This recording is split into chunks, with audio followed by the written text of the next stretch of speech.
Hello everyone, welcome to this video lecture. इस video lecture में पढ़ने वाले हैं मोलर कंडक्टिविटी। ठीक है, कंडक्टिविटी तक हम प्रीवियस वीडियोस में कर चुके हैं, तो आज पढ़ेंगे मोलर कंडक्टिविटी। ठीक है, ऐसे सॉल्यूशन का कंडक्टेंस जिसमें केवल एक मोल ही इलेक्ट्रोलाइट प्रेजेंट होता है उसे बोलते हैं molar conductivity. So we can write the conductance of solution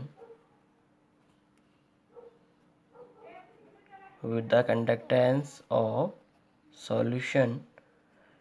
ठीक है, द कंडक्टेंस ऑफ सॉल्यूशन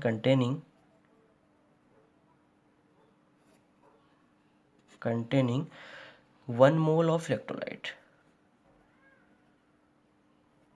ठीक है, the conductance of solution containing 1 mole of electrolyte is called molar conductivity. Is called molar conductivity. अब देखिए, मोलर कंडक्टिविटी को हम represent करते हैं लैम्डा, और यहाँ पे स्मॉल एम लिखेंगे। ठीक है, लैम्डा एम से। So molar conductivity is represented by lambda M.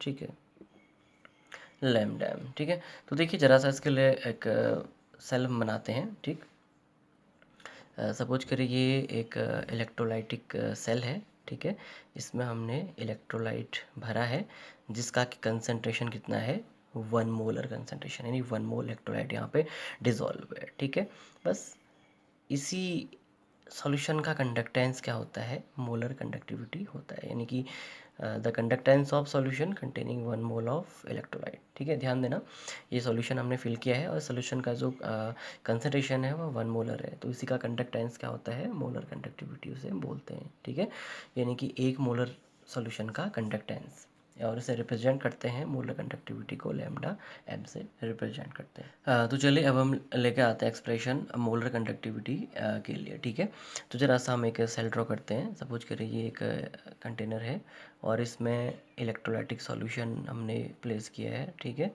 और मान लेते हैं कि इसमें एम मोल प्रेजेंट होता है। यहाँ पे ज़रा ध्यान देना, सपोज करिए इसमें हमारे एम मोल प्रेजेंट हैं। ठीक है, 1 2 मोल नहीं, एम मोल प्रेजेंट है, एम कितना भी हो सकता है। ठीक हो गया, फिर इसमें हम ये रॉड डिप करके रख देते हैं। अब यहाँ रॉड का वैसे कोई काम है नहीं। ठीक है, तो सपोज करिए सॉल्यूशन में हमारा M mole of electrolyte present है। ठीक है, एम मोल ऑफ इलेक्ट्रोलाइट यहाँ पर प्रेजेंट है, और मान लेते हैं कि भाई एम मोल इलेक्ट्रोलाइट प्रेजेंट है और इसका जो वॉल्यूम है वो 1 लीटर है। ठीक है, तो आप देखिए एम मोल ऑफ इलेक्ट्रोलाइट। ठीक है, we can write M mole of electrolytes is present in कितने में, 1 लीटर में ना, 1 लीटर प्रेजेंट है, एम मोल प्रेजेंट है 1 लीटर में। ठीक है, यानी कि एम मोल प्रेजेंट है 1000 ml, क्योंकि 1 लीटर पे 1000 ml होते हैं ना, तो M mole of electrolyte is present in 1000 ml of solution. तो तो भाई इसका 1 मोल कितने में प्रेजेंट होगा, 1 मोल प्रेजेंट होगा 1000/m में। ठीक है, तो देखो जब हम बात करते हैं एम मोल की, एम एक से ज़्यादा भी हो सकता है। ठीक है, एम मोल प्रेजेंट है 1 लीटर में, इस सॉल्यूशन के एम जो इलेक्ट्रोलाइट है ना, इलेक्ट्रोलाइट के एम मोल प्रेजेंट है 1 लीटर में, तो 1 मोल प्रेजेंट होगा 1000/m में। ठीक है, अब ध्यान देना, 1 मोल का जो वॉल्यूम है वो है 1000/mml आ रहा है। ठीक है, 1000/mml आ गया। अच्छा, अभी हमने जब वो पढ़ा था, कंडक्टेंस पढ़ा था। ठीक है, तो उस वक्त कंडक्टेंस कंडक्टिविटी, ठीक है, कंडक्टिविटी पढ़ी थी, तो हमने पढ़ा था कि भाई 1 ml सॉल्यूशन का कंडक्टेंस, ध्यान देना, 1 ml सॉल्यूशन का कंडक्टेंस क्या होता है, कापा होता है। ठीक है, the conductance of 1 ml of solution that is kappa, इसको हमने कंडक्टिविटी भी कहा था। ठीक है, the conductance of 1 ml of solution kappa. अगर 1 ml सॉल्यूशन का कंडक्टेंस कापा है तो इतने ml सॉल्यूशन का कंडक्टेंस क्या होगा, ध्यान देना ज़रा, अगर 1 ml सॉल्यूशन का 1 ml सॉल्यूशन का कंडक्टेंस कापा है, इतने ml का क्या होगा, कापा इंटू इतना हो जाएगा ना, तो वही तो है फिर मोलर कंडक्टिविटी, 1 मोल की कंडक्टिविटी जो होती है। ठीक है, एक 1 मोल सॉल्यूशन का कंडक्टेंस, तो देखो फिर, तो लैम्डा एम इक्वल टू क्या हो जाएगा, कापा इंटू वी। तो हम रख सकते हैं यहाँ पे लैम्डा एम इक्वल टू कापा, तो कापा ही है, कापा इंटू वी।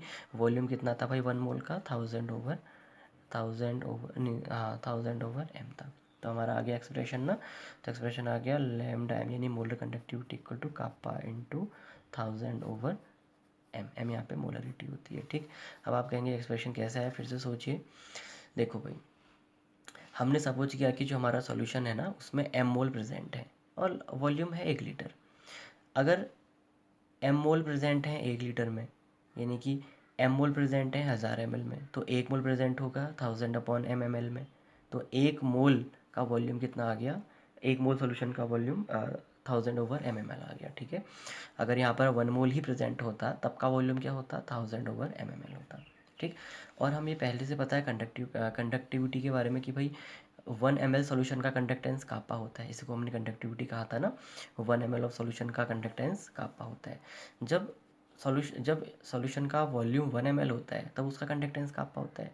अगर वॉल्यूम इतना हो जाए तो कंडक्टेंस क्या होगा, कापा इंटू इतना करना पड़ेगा हमको, क्योंकि एक्स्ट्रा वॉल्यूम ऐड हो गया है। 1 ml के लिए तो इतनी होती है कंडक्टिविटी, ठीक है। 1 ml की कंडक्टिविटी ये है, अगर ज़्यादा ml है तो फिर उससे मल्टीप्लाई करना पड़ेगा।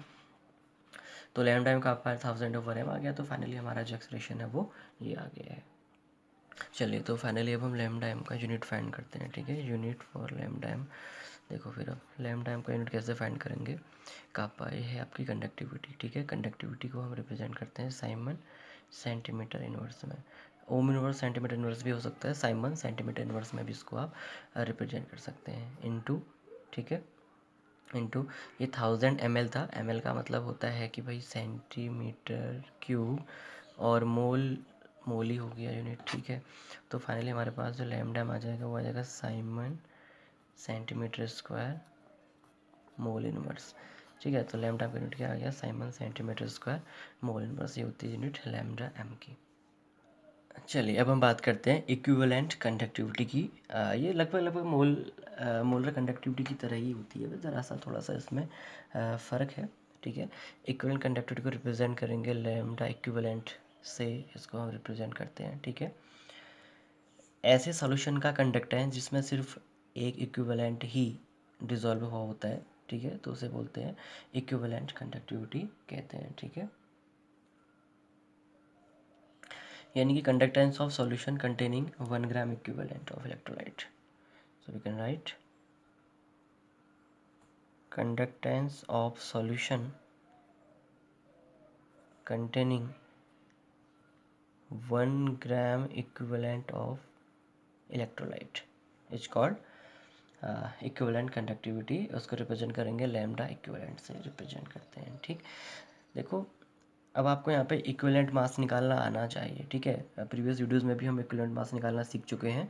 मोलर मास अपॉन वैलेंसी, या molar mass upon N factor या वैलेंसी फैक्टर, ऐसे हम इक्विवेलेंट मास को निकाल सकते हैं, ठीक।